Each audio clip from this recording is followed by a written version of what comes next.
नमस्कार दोस्तों, मैं विनोद खन्ना आप सभी दर्शकों को एक बार फिर अपने YouTube चैनल पर लेकर आया हूं, जहां पर आपको आज एक और बात बताने जा रहा हूं। ये बात सरकार की भी है और विपक्ष की भी है, क्योंकि कुछ लोग समझते हैं अगर कांग्रेस पे आरोप लगाओ या कांग्रेस की सच्चाई बताओ तो कहते हैं बीजेपी का व्यक्ति होगा, बीजेपी की न्यूज़ दिखाओ तो कहते हैं कि कांग्रेस का व्यक्ति होगा। लेकिन मैं उन्हीं लोगों से सबसे पहले कहना चाहूँगा कि मैं ना किसी दल से हूँ ना दलदल से हूँ। मैं एक आदिवासी हूँ जो जल जमीन और जंगल से हूँ। यही से मैं अपनी आगे बात शुरू करना चाहूँगा दोस्तों, कि मैं आज सरकार, मध्य प्रदेश की शिवराज सरकार और विपक्ष, जो विपक्ष है कांग्रेस, इन दोनों को लेकर आज अपनी बात रखने जा रहा हूं। आप इस वीडियो को पूरा देखिएगा, ध्यान से सुनिएगा और आप खुद फैसला लीजिएगा कि वाकई में हमारे मध्य प्रदेश का कि सरकार ही नहीं विपक्ष भी कमज़ोर है। दोस्तों, हमने पिछली बार वीडियो के माध्यम से बताया था कि किस प्रकार से शिवराज सिंह जी चौहान का दुशासन प्रशासन बनकर मीडिया को दबाने की कोशिश करता है। लेकिन क्या विपक्ष की जिम्मेदारी नहीं बनती है कि उस मीडिया का साथ दिया जाए, उस मीडिया की आवाज़ उठाई जाए? लेकिन ऐसा होता हुआ मध्य प्रदेश में बिल्कुल भी नहीं दिखाई देता। मैं ये बात क्यों और किस लिए कह रहा हूँ, क्योंकि दोस्तों सबसे पहले मैं आपको बताना चाहूँगा कि जो बायोडीजल का मामला था, जो मध्य प्रदेश का सबसे बड़ा अवैध बायोडीजल पंप चल रहा था चंद्रशेखर शर्मा का, जो खुद एक पत्रकार है, उस पत्रकार को बचाने में जिस प्रकार से हमने बताया था कि पूरा जिला प्रशासन लग गया था, तहसीलदार हो, एसडीएम हो, खाद्य विभाग हो या कलेक्टर हो। यही नहीं, सीएम हेल्पलाइन पे शिकायत करने के बाद में मैं कहूँगा कि शिवराज सिंह चौहान भी उनको बचाने की पूरी कोशिश की गई है। क्योंकि हम भी मानते हैं और आप भी मानते होंगे कि जो सीएम हेल्पलाइन पे शिकायत होती है वो डायरेक्ट मुख्यमंत्री तक जाती है और वहीं से निराकरण होता है। लेकिन हमारी शिकायत को 3 बार लगातार बंद कर दिया गया। इसीलिए मैं वही चीज़ का बार बार कहते आया हूँ कि शासन प्रशासन, जो शिवराज सिंह चौहान जी बार बार कहते हैं कि सुशासन प्रशासन दे रहा हूँ, उसी सुशासन प्रशासन ने ईमानदार मीडिया को फंसाने की जिस प्रकार से कोशिश की थी, यही। लेकिन अगर हम कहते हैं कि अगर विपक्ष साथ दे दे तो मीडिया अपनी आवाज़ जो ईमानदारी के तौर पर उठा सकती है। जब वहाँ पर हमें इस प्रकार से दबाया गया था, हमें जेल में डालने की धमकियाँ दी गई थी बड़वानी जिला प्रशासन द्वारा, एसडीएम ने हमें पुलिस के सामने बिठा दिया था, कटघरे में खड़ा कर दिया था बिना गलती के। तो जब यही बात मैंने खुद ने, जो क्षेत्रीय विधायक है जिनके क्षेत्र में इतना बड़ा अवैध पंप चल रहा था, यही नहीं बरू फाटक भी उन्हीं का क्षेत्र लगता है, जो एबी रोड है, यहाँ पर भी पेट्रोल पंप अवैध चल रहे थे। तो हमने इस संबंध में जो कांग्रेस विधायक है, राजपुर विधायक बाला बच्चन को इस संबंध में शिकायत की और कहा कि आप हमारी मदद कर सकते हो क्या। उन्होंने पहले तो बड़ी बड़ी बातें कही और कहा कि आप ये आवाज़ उठाइए, हम आपके साथ में हैं। जो कलेक्टर है वो हमारी भी अधिकारी कर्मचारी हमारी भी नहीं सुनते हैं। इसके बाद में हमने कहा उनसे कि हम आपसे मुलाकात करना चाहते हैं। लेकिन जो समय के बाद में जो समय दिया था, या हम इंतज़ार करते रहें, हम बार बार फ़ोन लगाते रहें, उनकी तरफ से फ़ोन नहीं उठाया गया, तो साफ था कि वो भी शायद हो सकता है कि उनका भी मन ना हो हमारी मदद करने की, हमारी सहायता करने की। इसीलिए हम सीधे पहुँचे कहाँ, भोपाल। आपको वीडियो आप देख सकते हैं हमारे YouTube चैनल पर। हम भोपाल गए थे कमलनाथ जी के पास। विपक्ष के नेता हैं। हमने देख लिया था कि जब सरकार मदद नहीं कर रही है तो कम से कम विपक्ष तो करेगा। हो सकता है कि बाला बच्चन ने हमारी मदद नहीं की, लेकिन कमलनाथ जी तो करेंगे। इसी आस में हम वहाँ पर गए थे, लेकिन वो वहाँ पर नहीं मिल पाए थे। कहीं बाहर होना, दिल्ली होना बताया था, या फिर कहीं और भी हो सकते हैं।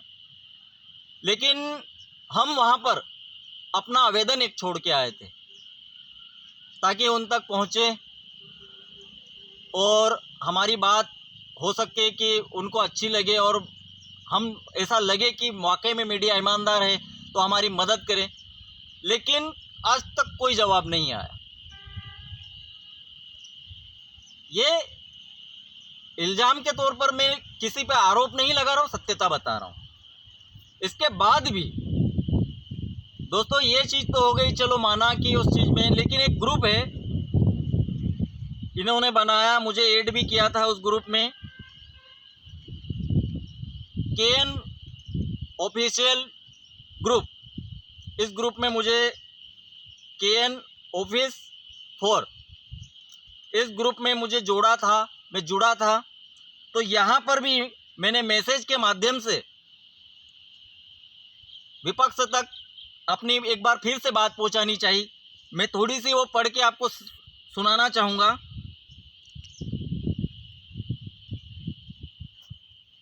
सच दिखाने वाली मीडिया के साथ खड़ा नहीं होता है, बस बिकाऊ मीडिया की तारीफ करने के अलावा कुछ नहीं हो रहा है।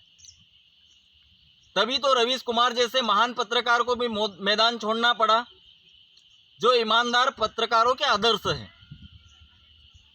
थे नहीं, है आज भी। कांग्रेस चाहती तो ईमानदार पत्रकारों की मदद कर सकती थी, लेकिन नहीं कर पाई। कांग्रेस चाहती, विपक्ष, मध्य प्रदेश का विपक्ष चाहता तो बिकाऊ और भड़काऊ मीडिया का विरोध करती और जनता से ऐसी मीडिया को त्यागने की अपील करती, ताकि ऐसी मीडिया पैदा होना ही बंद हो जाए। किंतु ऐसा नहीं हुआ। आज जो भी ईमानदार मीडिया बनकर काम करने की कोशिश करते हैं, उसे किसी न किसी झूठे केस में फंसाने की कोशिश की जाती। हमारे साथ भी वही हुआ था। और दोस्तों एक चीज़ और बताना चाहूँगा, एक और उदाहरण देना चाहूँगा धार जिले का। यहाँ पर भी कुछ पत्रकारों ने मिलकर एक काले ऑयल का बहुत बड़ा कारखाना उजागर किया था। वो न्यूज़ भी बनी हुई है, उसे आप लोग देख सकते हैं। किस चैनल पर है मुझे पता नहीं है वो, लेकिन वो डली थी। इसके बाद में उन पत्रकारों के साथ में क्या हुआ वो मैं आपको बताना चाहूँगा कि उसमें से 2 पत्रकारों को बलात्कार के इल्ज़ाम में फंसाया गया। यही नहीं, उस बलात्कार को करने के लिए उसकी पत्नी का भी नाम आ गया कि उसने भी सहयोग किया था।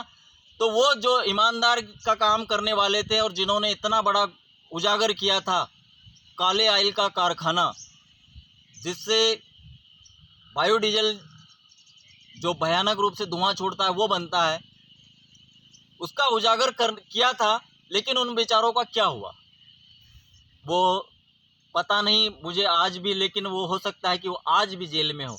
यही नहीं, उसकी पत्नी और एक छोटी सी बच्ची थी बेचारे की, वो बच्ची भी जेल में बंद है माँ के साथ में। इस प्रकार से होता है ईमानदार मीडिया के साथ में। और जब ये बात मैंने बताई तो आपको पता है एक फिर उस पर कमेंट आया किसी डॉक्टर प्रकाश नारायण मिश्रा द्वारा। मैंने जो मैसेज किया था कांग्रेस के ग्रुप पे, तो मुझे जवाब एक ने भेजा कि बिल्कुल सही कह रहे हो, सरकार तो ठीक है, विपक्ष भी उसी के दाना पानी पे चल रही है। जो उन्होंने मैसेज किया, इसके बाद में आप नीचे देखिएगा लिखा हुआ है कमलनाथ ने आपको ग्रुप से हटा दिया। अब आप इस ग्रुप में कोई भी मैसेज नहीं कर सकते हो। आप सोच सकते हो क्यों हटाया गया। आप चाहो तो चेक कर लीजिए सब कुछ। तो मैं तो खुले तौर पर सबूत के साथ में बोलता हूँ, बिना सबूत के किसी पे इल्ज़ाम नहीं लगाता हूँ, क्योंकि मुझे पता है कि जेल में डालने का सिस्टम और अहंकार दिखाने का सिस्टम चल रहा है, तो हम कोई गलती नहीं करना चाहेंगे। जो सबूत हो सबूत के साथ में बोलते हैं। जैसे ही मुझे हटाया मैं समझ गया कि सरकार तो सरकार, विपक्ष भी सरकार के साथ है। विपक्ष भी मीडिया की मदद नहीं करना चाहती। तभी तो आप लोग कहते हो कि ईमानदार मीडिया होनी चाहिए, ईमानदारी के काम होना चाहिए, जो सरकार द्वारा सुविधाएं आती है वो हम तक पहुंचनी चाहिए। लेकिन कहाँ से पहुंचेगी साहब, कैसे पहुंचेगी बताइए आप? जब सब मिलके, शासन हो या प्रशासन हो या विपक्ष हो, सब मिल जाए तो गरीब जनता कहाँ जाएगी? एक जज ने बहुत अच्छी बात कही कि देश में ईमानदार मीडिया होनी चाहिए और सरकार से सवाल करने वाली मीडिया होनी चाहिए। लेकिन आपको बता दें, हम जज साहब ने तो बहुत बढ़िया बात कही, लेकिन हम वास्तविकता बताना चाहते हैं कि अगर कोई मुद्दा लेके आप जाओगे किसी के पास में, तो जैसे हमें गलत साबित करके तुरंत एसडीएम ने, राजपुर एसडीएम ने तुरंत वहाँ पर हमें जेल में उसको कटघरे में खड़ा कर दिया, पुलिस बुला ली, टीआई साहब को बुला लिया और हमें माफ़ी मंगवाई सही बात पूछने के लिए। तो आप बताइए कैसे बने ईमानदार मीडिया? कैसे करे सरकार से सवाल, कैसे करे प्रशासन से सवाल? आप ही बताइए। ईमानदार मीडिया होनी चाहिए, लेकिन कैसे बने? जनता बाहर नहीं निकलती है, आरोप तो लगाती है, साथ में नहीं जाती है। अगर हम उनकी बात उठाते हैं, कोई पीड़ित है, कोई अपनी आवाज़ उठाता है, उस व्यक्ति ने अगर गांव में आवाज़ उठाई हो, कहीं पे भी शहर में आवाज़ उठाई हो, तो वो भी बुरा बन जाता है, हम भी बुरे बन जाते हैं। क्योंकि मीडिया आवाज़ उठाती है, उस पर कार्रवाई कुछ नहीं होती। आपने देखा होगा ना, हमने यही नहीं, मैं बायोडीजल का, आप सोच रहे होंगे कि बार बार बायोडीजल का बता रहे हैं। मैं बता रहा हूं कि हमने कई बड़वानी ज़िले, धार ज़िले में कई अस्पताल में हमने दिखाया, बार बार दिखाया, एक नहीं कई बार दिखाया कि रजिस्टर में डॉक्टर आते हैं लेकिन अस्पताल में नहीं आते हैं। मेनू में भोजन जो लगा हुआ है बच्चों तक नहीं पहुंच रहा है। कई जगह ऐसा है जहां बच्चों के पेट का निवाला ही गायब हो रहा है। कई जगह ऐसा है कि खेल मैदान ही चोरी हो चुका है, कागजों पर काम हो रहे हैं। हमने वो भी देखा है। आप चाहो तो सारी न्यूज़ हलचल इंडिया के माध्यम से हमने जो पुराना काम किया है, इसके बाद में SBN 24 में काम किया, सारी चीज़ें उठाकर देख सकते हो आप। मैं हर बार उठाया, लेकिन उस पर हुआ क्या, क्या नतीजा निकला?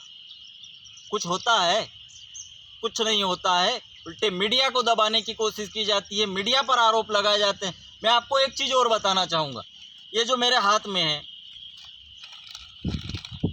देखिएगा आप, ये टोटल RTI है। कई अनेक हमने फिजूल में, अब क्या करें, यहाँ से वहाँ तक जानकारी नहीं दी जाती है। कुछ जगह दी जाती है, जवाब मिलता है तो बिल थमाए जाते हैं। जैसे कि अभी विधायक हीरालाल अलावा ने विधानसभा में बिल वो बात उठाई नल जल योजना की, तो हमने नल जल योजना की जानकारी PHE विभाग से जब मांगी, तो आपको बता दें कम से कम 90,000 का बिल थमाया गया हमें। क्योंकि इन्हें पता है ये ईमानदार मीडिया है, 10 रुपये की व्यवस्था तो होगी नहीं, 90,000 कहाँ से जमा करेंगे। वही बड़वानी ज़िले में 254 रुपये में जानकारी मिल गई पूरे ज़िले की। विधायक हीरालाल जी अलावा जी ये जानकारी मांगिए कि प्रत्येक गांव में कितनी योजना आई, वो पैसा कहाँ खर्च किया गया, उसे कैसे उपयोग में लाया गया। उनका ही कर्तव्य नहीं बनता है, आम जनता का भी कर्तव्य बनता है। जो पढ़े लिखे युवा है उनका भी कर्तव्य बनता है। जब तक आप जनता हमारा सहयोग नहीं करोगे, शासन हो या प्रशासन हो या मीडिया हो, तब तक देश तरक्की नहीं कर सकता है, तब तक घोटाले बंद नहीं हो सकते, तब तक भ्रष्टाचार पर रोक नहीं लग सकती है। जागना पड़ेगा जनता को। क्या आप लोगों का फर्ज नहीं बनता है कि हमारे गांव में, हम पढ़े लिखे हैं ना, तो हमारे गांव की कम से कम हमारे गांव की जानकारी तो पीएचई विभाग से मांग सकते हैं कि बताइए हमारे गांव में कितने की योजना है, वो पैसा कहाँ खर्च हुआ। तो जो जो चीज़ें हैं, जो जो काम है सरकार द्वारा आते हैं, क्या वो हिसाब अब आप नहीं पूछ सकते हो? जो गलत काम हो रहे हैं, भ्रष्टाचार हो रहा है, क्या आपको दिखाई नहीं देता? सब दिखाई देता है, लेकिन हम दिखाते हैं वही आप देखते हैं। लेकिन आपको ये तो पता होना चाहिए कि मीडिया दिखाती तो है, लेकिन उसका असर कुछ नहीं हो रहा। इसीलिए मैं खुले तौर पर आज कहना चाहूँगा कि जनता ना सरकार पर भरोसा करे, ना विपक्ष पे भरोसा करे, बल्कि अपने आप पर भरोसा करे। क्योंकि मैंने अपनी बात के माध्यम से आपको पूरी बात बता दी है। इसके बावजूद भी आपको लगे तो आप हमें बताइए, हमें जहाँ पे भी कटघरे में खड़ा करो या जनता की अदालत में खड़ा करो, हम खड़ा होने के लिए तैयार है। हम बताना चाहते हैं कि सरकार ही नहीं, विपक्ष भी बराबर की जिम्मेदार है। तो क्या एक बात बताइए, क्या विपक्ष में रहकर एक विधायक कुछ भी काम नहीं ला सकता है, कुछ भी सही काम नहीं करवा सकता है, स्कूल के शिक्षक सही नहीं कर सकता है, स्कूल को ठीक नहीं करवा सकता है? क्या विधानसभा में ही आवाज़ उठा सकता है? इसे कहाँ लिखा है? हम एक पत्रकार के तौर पर आवाज़ उठा सकते हैं, अगर हो सके, बन सके तो वो काम करवा सकते हैं, तो एक जनप्रतिनिधि भी करवा सकता है। क्या सरकार आपके हाथ में नहीं थी, कांग्रेस के हाथ में सरकार नहीं है तो आपके कुछ भी नहीं हो? इसका मतलब क्या है? फिर तो जनता ने मतलब चुन के जो भेजे ना, तो एक ही चीज़ को भेजना चाहिए, एक ही व्यक्ति को भेजना। व्यक्ति देखकर आज कल वोट देना फिर बंद कर देंगे लोग, पार्टी देखकर देंगे कि यार किसकी हवा चल रही है उसी को बनाएंगे, नहीं तो ये तो इधर से उधर हो जाएंगे, कुछ भी हम फायदे में नहीं रहेंगे। और वाकई में जनता के हाथ में कुछ भी नहीं रहा। देखो ना, बीच में से भी हम तो वही इल्ज़ाम लगाएंगे कि वहाँ पर चले गए, जो बार बार इल्ज़ाम लगाया जाता है, इधर से उधर चले गए, तो जनता बेचारी क्या हाथ मलती रह गई? उन्होंने तो भरोसा किया था। किसान भी परेशान हैं, आज उन पे भी जो 2 लाख का बता दिया था और आज वसूलियाँ हो रही है, तो धोखा उन्होंने थोड़ी दिया है, धोखा तो सरकार ने दिया है। तो किसानों ने जवाब कमलनाथ से मांगना चाहिए कि आपने वादा किया था वो नहीं हुआ, आपके विधायक बिक गए, तो हम क्या करें? इसकी कोई सज़ा नहीं है क्या? सरकार बनती है या विधायक चाहे तो इधर से उधर बिक जाए, मतलब जनता बेवकूफ़ हो गई है कि जनता आज इसको चुन रही है, अच्छे व्यक्ति को किसी को चुन रही है, और वो व्यक्ति इधर से उधर हो गया और उनका कुछ भी काम नहीं हुआ। तो इसमें तो जनता का कोई दोष नहीं है। कानून बदल रहा है, कानून बदल गया हो ये हमें नहीं पता है, लेकिन आज तक हमारी जो हमने इतने मुख्यमंत्री देखे, इतने चुनाव देखे, उसमें तो हमने कभी नहीं देखा। आप लोगों ने देखा हो तो बता सकते हैं। यहीं पर मैं अपनी बात अंत में यही कहना चाहूँगा कि जब तक जनता जनार्दन जागेगी नहीं, कोई सी भी बीमारी भागेगी नहीं। इसी के साथ में सभी दोस्तों को जय हिंद, जय भारत, धन्यवाद।